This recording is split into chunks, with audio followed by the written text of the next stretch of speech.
Hi everyone, Adam here. I wanted to apologize for the quality of this podcast you're about to listen to. Unfortunately, it is my first interview, and Skype, we had a few issues with connections. At one point, the audio from my guest goes a little bit quiet. You can still hear her, but, it's not ideal, and obviously we're working on it. My recording equipment right now is not the best, but it's always a work in progress. So, without further ado, here's the podcast.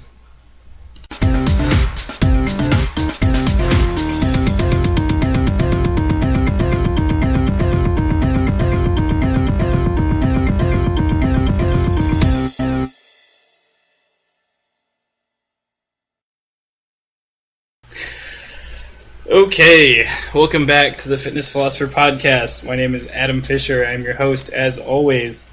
So this week we're going to be doing something a little bit different than we've done in the past. Obviously, in the past, I've mostly covered fitness topics, but I am looking to start getting into the philosophy end of that stuff. And so with us here today, I have my partner, Elizabeth Sampat. Hi. Yes. So Elizabeth and I have been dating via a long-distance relationship for a little while. And for those of you that don't know, Elizabeth is a game designer, and she works out of Seattle. And the reason that we have her on here today is because we want to talk about an event, the event, that sort of happened this weekend with Twitter, which is how, in fact, we met. Our relationship is entirely negotiated through Twitter. What's that? Yeah. Well, we met on Twitter, and then this weekend happened on Twitter, too. Yeah. But, anyway, so let's have, actually, Elizabeth start off with kind of explaining to us what happened. So let's hear it in your words.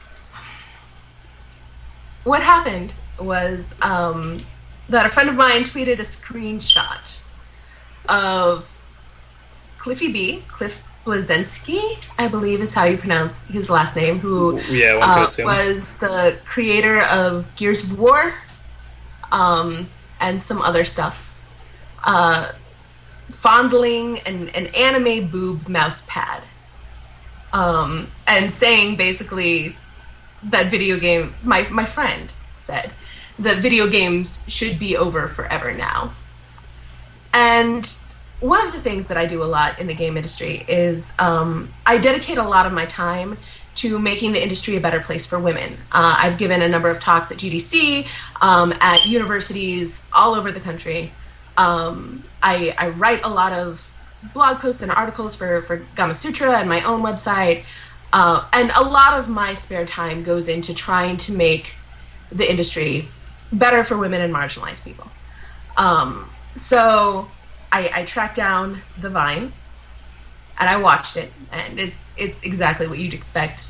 Cliffy B, like, giggling and jiggling 13-year-old anime boobs.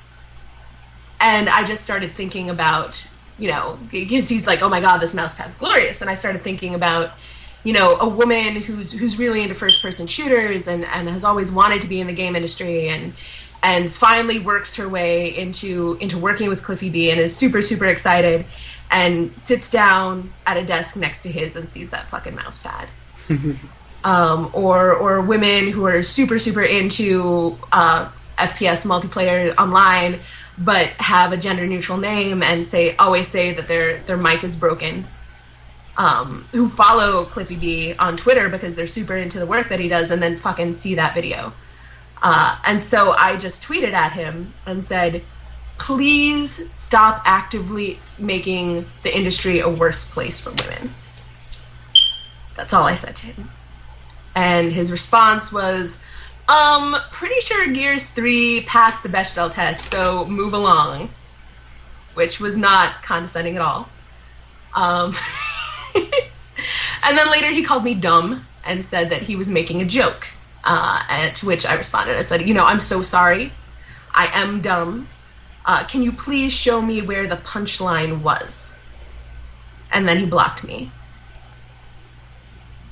And then Gamergate came along. Yeah, always the interesting part of the story. Yeah, and then my mentions have been filled. What day did this happen? Was this Friday? Thursday night, I think. Thursday night. Yeah. And my mentions are still crap. Just a whole bunch of like the usual death threats. People saying that they'd love to make me give my stupid feminazi speech at the end of a snub nose, which was exciting, or somebody saying they were coming to Seattle with a sniper rifle, also fun. I don't know how you'd even get that in your checked luggage, frankly, so whatever. But also just a lot of people spending 15, 20 minutes to create new accounts, to get past the accounts I already banned, to tell me that I'm spending too much of my time worrying about a mouse pad when that was maybe 5 minutes of tweets. So yeah, all of that happened, and then it showed up on a Reddit subforum called Kotaku in Action, which is the subreddit that is dedicated to pro Gamergate nonsense. Ostensibly about this social justice warrior who called out Cliffy B over just an anime mousepad.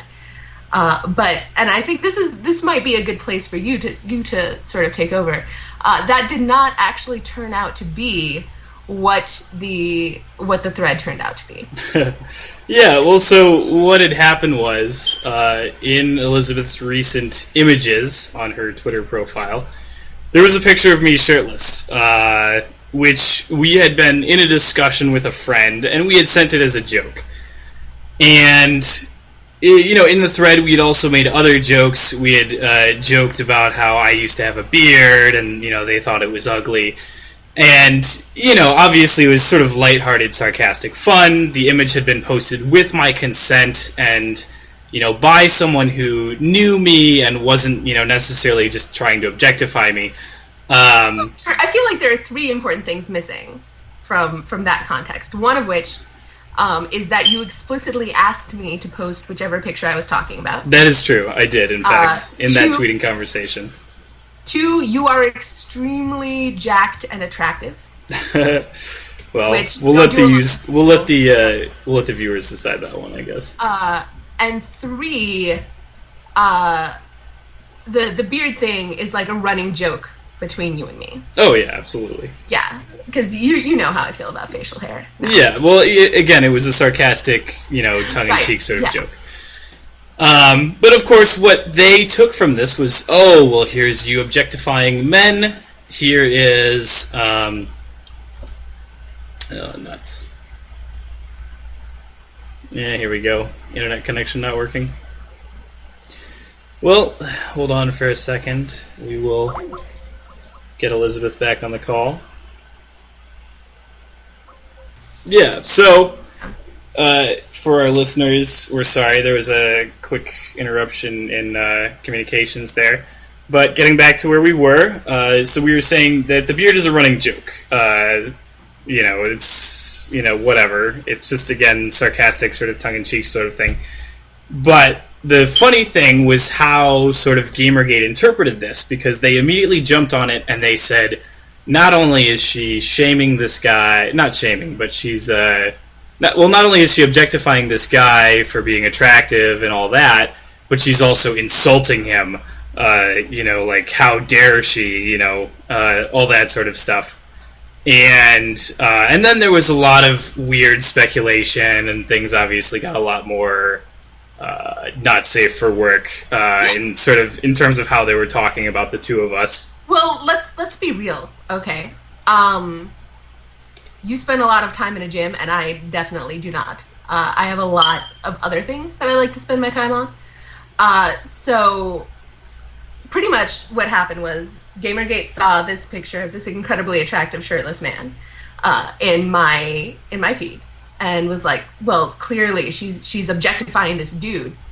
And I was like, actually, that's my partner that I'm in a committed relationship with, and I posted the picture with their consent. To which Gamergate immediately was like, wait a minute, how can this horrible, like, disgusting, fat, ugly slob be dating somebody so hot? And then there was this really thorough discussion in the thread on Reddit about your mental health, whether gym rats tend to self-harm, and I guess whether dating me is a form of self-harm. Yeah. And super, super fascinating, because if you look at the different ways that men and women are objectified, like for me, like my favorite comment was from somebody being like, it would be okay if she were like sweet and nice, but she's a total bitch and she's fat, and that's not okay. Well, and that too is the old virgin whore dichotomy. You know, that's right, exactly. You know, if you're not exactly what we want you to be, then you must be the exact opposite of that. Right. And so for me, it's very much like my worth as a person. Yeah. But for you, your worth was already sort of established, and then it was like, what sort of flaws can there possibly be in this person because they don't fit, because their actions don't fit what I think reality should be. Yeah. And for the record, you're dating me because I'm super hot and great. Oh, you are great and super hot. So like, it's super weird. And I guess you should talk more about how that thread made you feel. Well, I mean, I obviously was not terribly offended. Right. You know, I have a thick skin, and this actually something I haven't really discussed with you yet that I found really interesting was that I started listening to the like Moot, the owner of 4chan. You know, basically not retired, but you know, decided to quit recently. Right, and yeah. he did an 8-hour-long Q&A of like Google Hangout, just sort of talking for a whole day about when he's talking about it. Yeah, I know. Let me just kind of get to it. But he says, you know, like, oh, for him it's just about not letting stuff bother you. And it struck me as that's a very sort of privileged place to be in, because the very reason that it doesn't bother you to get insults and, you know, whatever hurled at you on the internet is simply because you don't have any chinks in your armor. You know, you don't have anything for them to abuse or to, you know, like, you don't have any ammo. They don't have any ammo that they can hurt you with, you know? I feel like that's close to what it is. At the end of the day, like, no matter what somebody says about a white dude on the internet, they can turn off the internet and go be a white dude in real life. Yeah, absolutely. And so that alone is a sort of privilege. But like, I remember talking to a friend of mine who's gotten a lot of shit for a lot of the things that she says and does on the internet, death threats, whole 9 yards, and she lives in a big metropolitan area where there's a lot of street harassment. Yeah. And so imagining going from all of the rape and death threats and all of the horrible stuff that she's been through to just leaving her house and being catcalled and having people yell at you in graphic detail about what they would like to do to you. Like, it's the entire world that kind of takes a toll. And it's like one of the conversations that I had that I've had with actually multiple women is we talk about how eventually you do sort of start getting numb to it. Like, you do develop a thick skin, but it's bullshit that you should have to. Oh yeah, absolutely. And it's like, this stuff should bother me more than it does, and it makes me, honestly, what makes me angriest is that it doesn't. And it makes me angry because I know that I've been getting shit since I wrote a blog post about why you shouldn't go to Penny Arcade, or why you shouldn't go to PAX, called, I believe it's called "Quit Fucking Going to PAX, What the Fuck is Wrong with You?" or something like that. That went viral, and that was a few years ago. So I had a lot of pre-Gamergate experience with this kind of shit. But the number of women that I know that are afraid to literally say anything, because getting even a tenth of what I get, which is like a tenth of what Zoe gets, would just devastate them, because they don't have the thick skin. Like, the first time that somebody sends you an email about how they they want to drown your autistic daughter in a bathtub so that she doesn't have to have a mother like you. That should get to you. And being able to just shrug that off and leave your computer is a massive amount of privilege. Oh yeah, and that's circuitously, that's kind of where I was going. I was going to say basically that it doesn't bother me as much because I'm in a loving and committed relationship, and I don't fear, anything that they can. I don't necessarily fear much of anything that they can do to me. However, I will say that I was very hurt by sort of seeing the effects that it had on Elizabeth, that they had on you. Simply because, you were getting... I was Skyping with Elizabeth on Thursday night, and it was a constant, she has TweetDeck, which is the... not professional, but the hardcore version of Twitter, and you get sound notifications for tweets, and it's just a constant barrage, and I can hear it, of course, and it's crazy. No one should have to deal with that many people sort of breathing down their neck, microanalyzing everything they do, trying to find stuff to hurt them with, because that's sort of a part of where internet culture has developed to. I think that we've allowed this to sort of fester on stuff like 4chan and Reddit and other boards where there's little to no real moderation or just sort of rules. It's just become sort of this, not a seething mass, might not be the right word, but it's become this place where sort of the less savory elements of human personalities can sort of thrive. Yeah. And to have that turned on anyone is obviously an awful thing, in real, because that's the thing too, is a lot of these people, they sort of throw in their 2 cents into sort of the massive wave of stuff that people get, but they don't really consider the fact that, for them it's just, maybe a few tweets that they've sent out, but for someone on the receiving end of it, it's hundreds and hundreds and hundreds, and you can't engage. If maybe there are some reasonable voices in the mix, but you can't really engage with them because you don't have time to. You're trying to live your life, if the vast majority of this overwhelming torrent is just people saying horrible crap, then what do you expect someone to do in that situation? And then of course they sort of act like, oh well, you should lighten up and not be so outraged, when they're really the ones dishing out a much more massive dish of outrage than anything else. Again, you made a single, a couple tweets or whatever. It took you, a couple minutes. It's not huge.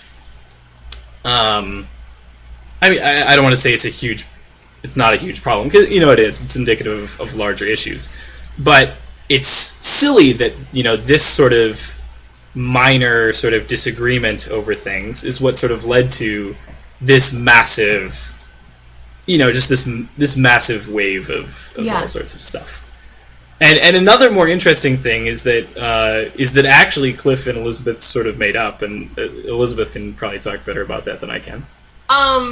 That's an interesting way of putting it. Well, not made up, but reached some sort of for some reason, communication. And I'm assuming that the reason is that a lot of, for all of the hate that I got, there were a lot of people responding to, who tagged both me and Cliff in their tweets and said, I thought you were overreacting to the mouse pad, but then the way that he responded to you was completely out of line, and he's lost a fan for life. Which I thought was really telling. Part of the whole... My whole point is that the things that seem small and the things that it seems like women are overreacting to are often an indication, an inkling of how women can be expected to be treated. Yeah. And I certainly don't have the name recognition or the number of years in the industry that Cliff has, but I've been in the game industry. Well, I've been making games for 9 years. I've been doing digital for 5. I was in Marie Claire magazine as one of 20 women changing changing their field. So I think, I've got a little bit of something going on for me. But for him to call me dumb and tell me to move along was just, it was completely out of line. But I think that he got enough censure that he eventually responded and started, unblocked me and started following me. And was like, hey, and Dot responded me so that his followers could see, and was like, hey, I'm following you now, so we can have a real dialogue. I'm always open to other opinions. My response to which was, great, I'm following you too now, because I would like it if you DM'd me your email address so that we could discuss this privately, because I don't want to have any more of your fans harassing or threatening me, because it has been too much. And he never did DM me his email address so we could talk privately. But once eventually he was like, okay, look, Two Scooters is getting way too much hate for this. We already made up and agreed to disagree. Leave her alone. And we did not agree to disagree, and we did not make up. But I am deeply, deeply appreciative of his attempt to sort of put the genie back in the bottle, which did not work, obviously. But it's a small gesture towards nice responsibility. Gesture. Yeah, exactly. Yeah. Can we pause this one more time? Sorry, and then we'll be okay. Again, minor technical issues, but getting back to it. So where were we? Where do we leave off? So you made a minor reconciliation. He made a small gesture of and just because Cliff is sort of not willing to engage me further, and making it sound like we are gonna have slumber parties and braid each other's hair. That doesn't mean that I'm not grateful for his request and his repeated request. Honestly, the more that he sees me getting harassed, the more that he actually reaches out to individual fans and is like, hey, fucking leave her alone. We've been over this. It's done. Yeah. So if nothing else, I'm hoping that at least this shows him a little bit of what women can go through for having an opinion on the internet. Yeah. And kind of going from there, I wanted to discuss we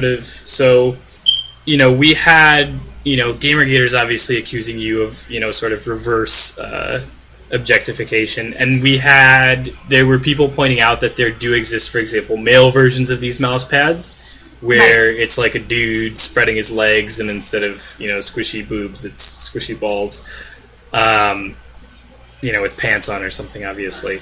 But, and then, people defending them saying, oh, women like these too, and stuff like that.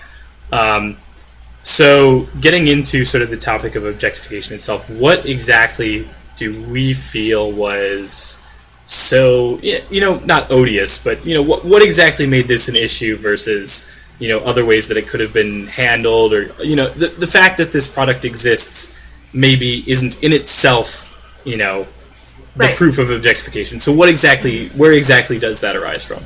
I mean, the product as it exists is objectification. But it's not, the product existing is not something that actively makes the industry worse for women.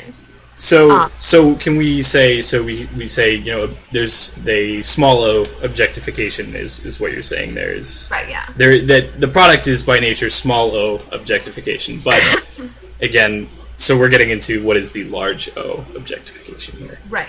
And it's also sort of the difference between the male version of the mouse pad and the female version of the mouse pad is that men don't walk down the streets having people who are larger and more powerful than them talking about all of the things that they would like to do to their balls.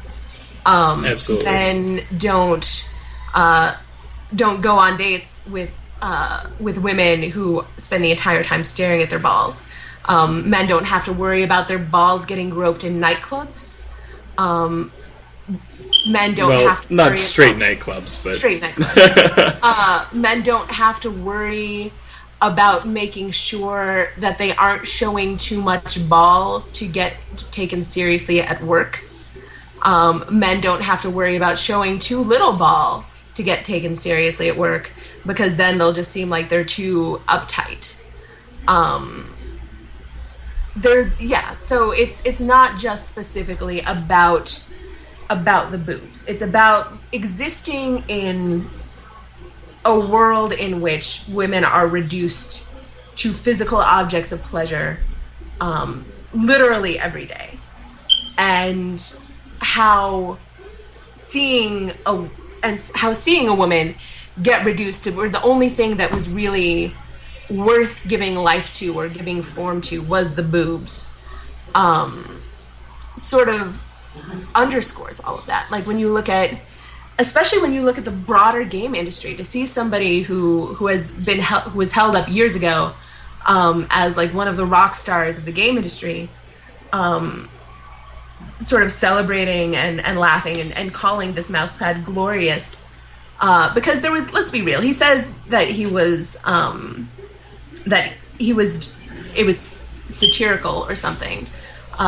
Although there's no punchline in the Vine, there's no punchline in his tweets. At no point is he really making fun of it. He's just like, oh my god, this is amazing. I don't even know who this character is, but this mousepad is the best mousepad I've ever seen. Yeah. So in an industry where we're already struggling to have female protagonists that don't seem like sex objects, and it's hard to have a female protagonist in a game at all, really. And in an industry where that is still less than 25% women, and where women are seen, even though women fucking founded the industry. My mentor, Brenda Romero, has been designing games since the year before I was born. And to have us still be seen as interlopers, or like we're trying to take something from men, and for all of the struggles that women in the industry have to be seen as peers and equals, to have somebody who is one of the one of the more household namey kind of members of our industry just be like, yeah, this boobs are great, and fuck anything attached to them, but like just these boobs from a vacuum are exactly what I need in my life. Yeah. It's just really, really disappointing. Yeah. And it also, I think, gets into issues, and sort of going back to sort of my picture and whether or not Right. I was being objectified. Certainly I was being small o objectified. Again, that's, what was happening. But was I being large o objectified? And, I would say no, because again, I had given my consent and I had agreed to it, and that picture I took myself as sort of a celebration of my body and the hard work that I've put into it. So if you look at, for example, it's not like an anime character can give consent and say, yes, I would like to have my picture out there on the internet. But, the fact that it's sort of done without, what am I looking for? It's done without really sort of thinking about the effects that could have, or without, sort of clarifying first whether or not that's okay. Because certainly if you have a person, their feelings should be sort of consulted in the matter. And additionally, like, man, I just got my thoughts tangled up in a knot, so we're gonna nix that one, actually. We are gonna nix that one. But I guess we'll go ahead and move forward then. So the next one is sort of a common accusation that gets leveled at, sort of social justice movements, feminism in particular, is that we are sex negative, And yeah, certainly there are strains of that here and there. Elizabeth is like rolling her eyes at me a little bit. And of course we're not sex negative. It's not that we hate boobs, which is, sort of the accusation that a lot of people were throwing around, like, oh, well, don't you love boobs? Like, how can celebrating boobs be a bad thing? Which, sort of highlights that there's a time and place for that sort of stuff, right? And, doing it in public may not be the best option. Hi. Are we back? Yes. Okay, so Yeah, well, and I was going to say, and it there's a difference between sort of things that you do in private, where these things are, maybe more, obviously acceptable or, whatever, and things that you do out in public for everyone to see. Um, and it matters when you have a large platform like Cliff does, and you sort of throw that out there into the world as, okay, this is a thing that is okay to do. Um, Versus, a thing that you sort of do. So, as I was saying, we're, not sex negative. That's not the thing. The thing is that, you have to be aware of the ways that, sex can be used as a weapon or, as a way to hurt people. And, and the reach that you have and the way that you conduct yourself in public, certainly. Right. Like, there's a place to be, there's a place for sex to be a topic of discussion, and there's a place for it not to be. And that's not, that's not censorship, that's not, it's just a matter of sort of, like, recognizing social, the social importance of certain things. Right, exactly. And one of the interesting things is that it's like, as much as heat as I got for being sex negative and for hating boobs, like those were the words they used, hating boobs.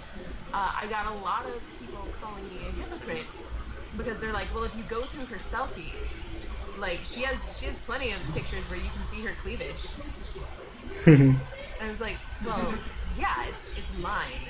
Like that's a very intentional choice that I make about how I want to present myself and how I like the way I look. I like my boobs.